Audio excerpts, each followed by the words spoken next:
for you to build a diverse community and to foster diversity, it has to start at the top, right? There has to be representation because people notice.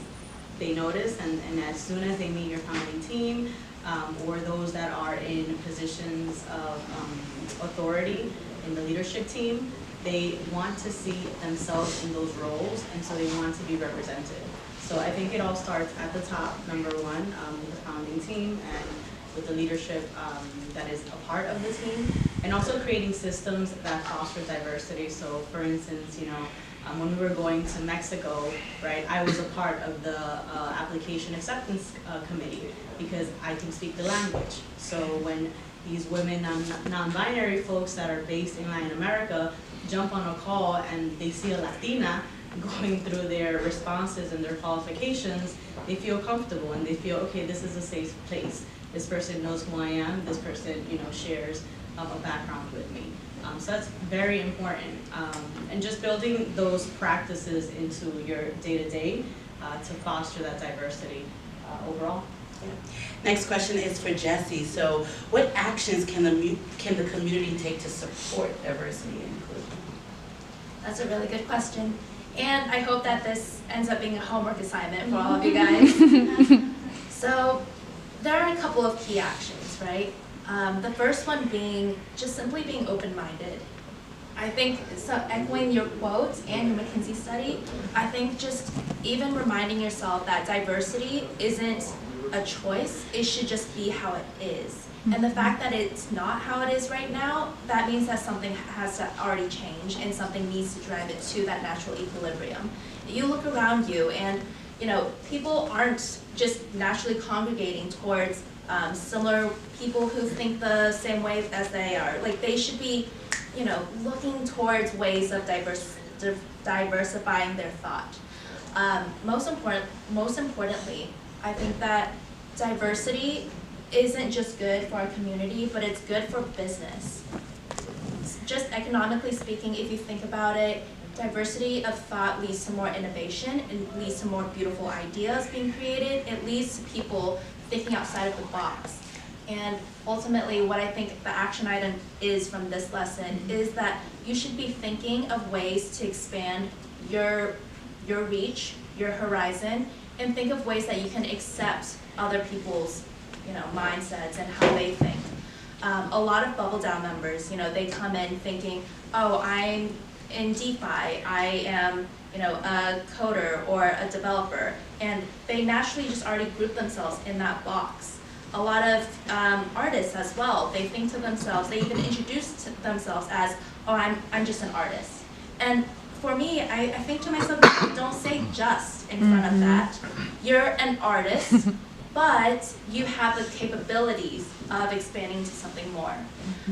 And what I love when I see people interacting is that the developers start talking to the artists and new ideas start forming on cool NFT projects.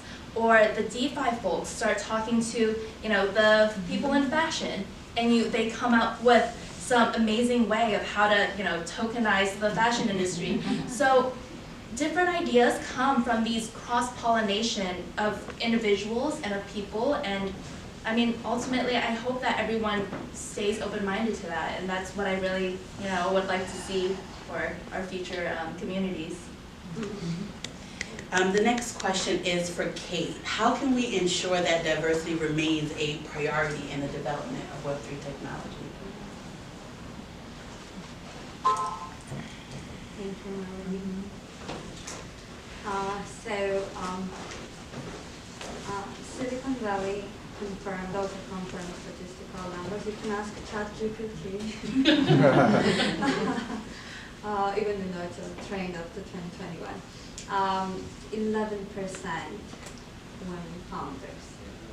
And one of my friends just told me that only 1% Black women in the USA. How tech companies have to keep diversity on a top list.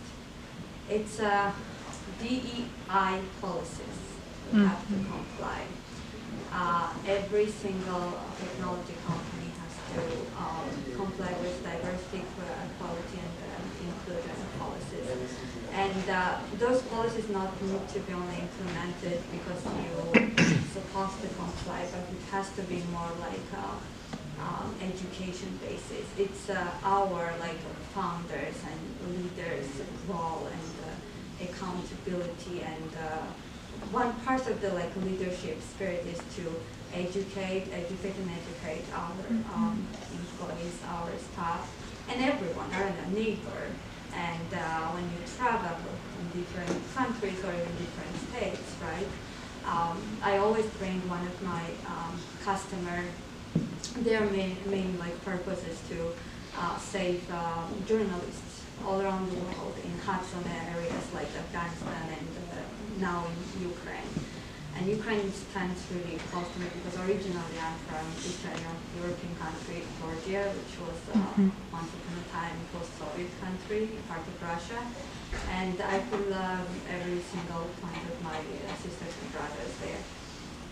And this organization saved journalists there, and we helped them to start accepting like crypto donations and converting into US dollars. And since 2021, they collected up to $1 million. And I always say, if that $1 million saved like 5 different diverse journalists' lives in that particular area, hot zone area, but it's worth it to really think about like Web3 and diversity and saving life and transforming and just making this place a little like fun, a little better place for all of us, right? So, but it's still at the end of the day, it really comes down to the leadership, like how we transform, how we translate the language for them, and how we communicate. It's always starts from the top. Thank you. You can pass the mic. How do you believe in holding them accountable? You already told us outside. Yeah. Yeah, like we were like in the background. They're like, okay, so like, what would you do, right? What was the question? Like, what would you do? How would you hold these companies accountable? Yeah, just tweet them out. Like, they're like, what? And I'm like, yeah. I mean, it's the era of the bruja. We're burning shit out. I'm sorry about that. I mean, we're essentially burning shit out. It's like we haven't had the best of times. I mean, come on, we have a climate like crisis. Why is the problem? Biodiversity. Like that's where we have climate change, because of biodiversity. Costa Rica has 5% of the world's biodiversity. Biodiversity means that you have different species working together and you understand them and you respect them and you give them their space, and then that's how we have sustainability. If we can't have that in the workplace, then we're screwed. I mean, it's that simple, right? If you can speak about a woman having their period, for instance, and use that as like, okay, wait, maybe she's not able to work the same way this week, or maybe I'm gonna like just stop and listen, you know, things like that. Those are things that you can actionably do with your sister, with your mother, with whoever it is around you. I mean, beyond, you know, the top level down. I think that we really need to start changing the way that we just relate to each other. That is diversity, you know, like, and also being willing to learn like about each other genuinely without judgment, right? Like, I think that's where we really just listening, mindful listening. Oh, someone from another country, we might have like the history of war or trauma in our family or racism or whatever it is, just trying to be a blank canvas. Like, we have the opportunity as we are alive to truly rebuild the world, and we might fail because that's what we've done so far. But we might not. So, I mean, yeah, it's just like repeating over and over again. So it's almost like consciousness really needs to like level up, right? When it comes to our health and our wellness and our consciousness and our understanding of what the human spirit really is, where there is value in us as humans, maybe not just as, you know, transactional beings that have like this way of living, but no, perhaps we're here for some other reason, and welcoming those spaces of experimentation in art. That's what we're seeing in art. Yeah. You know, we see it in art and we're like, oh, I kind of like that. That's weird. Is that plant medicine? Oh, maybe not. Maybe yes. Maybe we need more of that as well. So I feel like when it comes to when it comes to disruption, I'm a plant medicine advocate. I believe in the healing of it for mental health. I'm really excited about, you know, what NYU is doing. I actually volunteered prior to the pandemic on some trials in psilocybin. So I really do think that we need to grow as human beings, and having women in a workplace is like old school. Like, we can't be talking about that anymore. Like basic stuff. Like, come on, guys, learn from one. Just like, let's stop that conversation and let's level it up to like a place that we can really, you know, be better.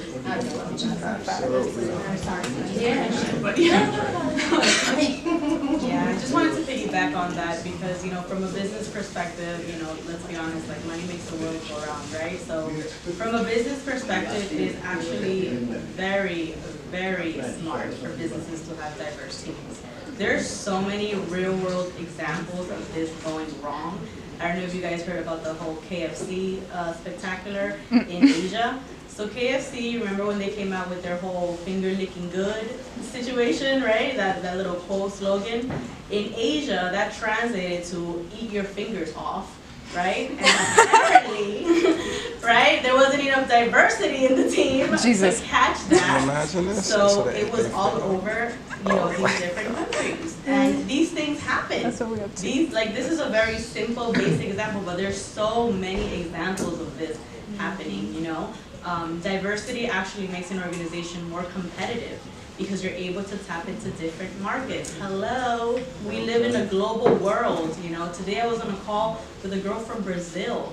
You know, I've never met this girl. Then I hopped on a call with someone from Kenya. Never met her, and we're building together for months.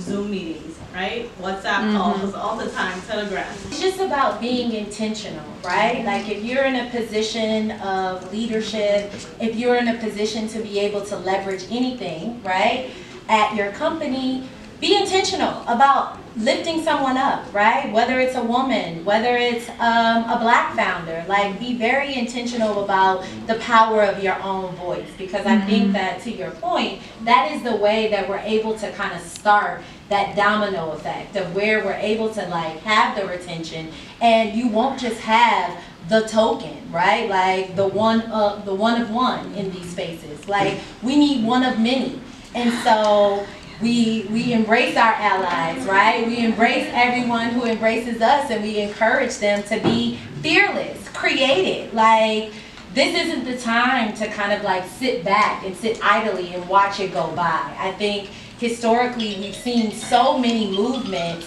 where we've all got to do more. And so if not now, then when?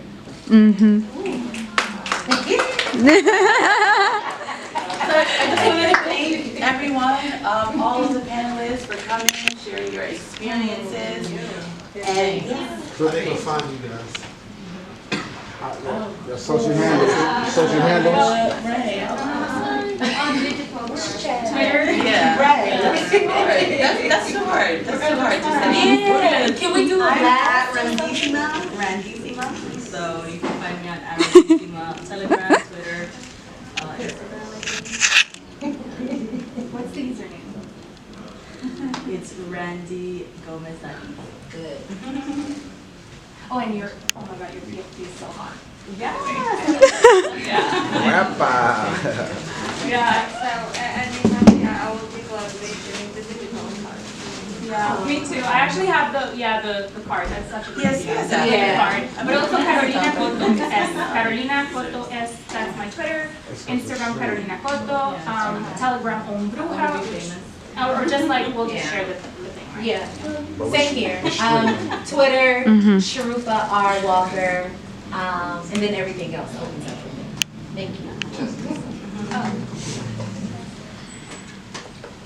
Oh man, I'm not sure I want to be Twitter famous, but you can follow BubbleDAO at _BubbleDAO on Twitter. But my handle on Twitter is Jessie Xiao _E. That's Jessie XIAO _E. My social is Blessed Mellow, BLESSED MELO. I feel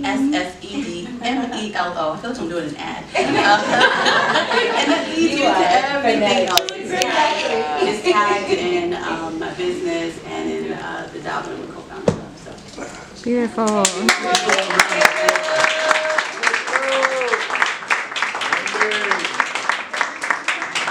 So this makes me excited. One thing that I believe in a man's perspective is only 50%. I got it. You got it? Yeah. That other 50%. That's why when there's certain things, we always go to our significant others and say, hey, what do you think?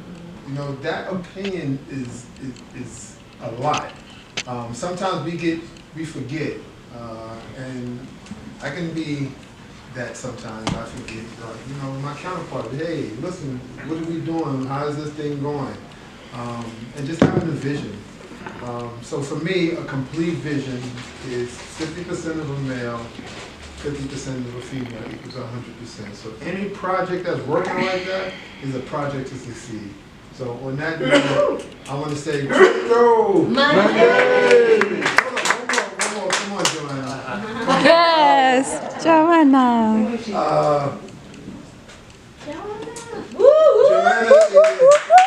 here. She's my sister, my crypto sister. Just introduce yourself. I wish I could have had you on this panel, but just to get 2 seconds. No, thank you to Abby. It's really special to be able to come together in a place that is so inclusive and gives people the platform to talk about much needed topics, because really inclusivity and diversity, like these lovely ladies mentioned on this panel. Let's give them another shout out first of all. Yes.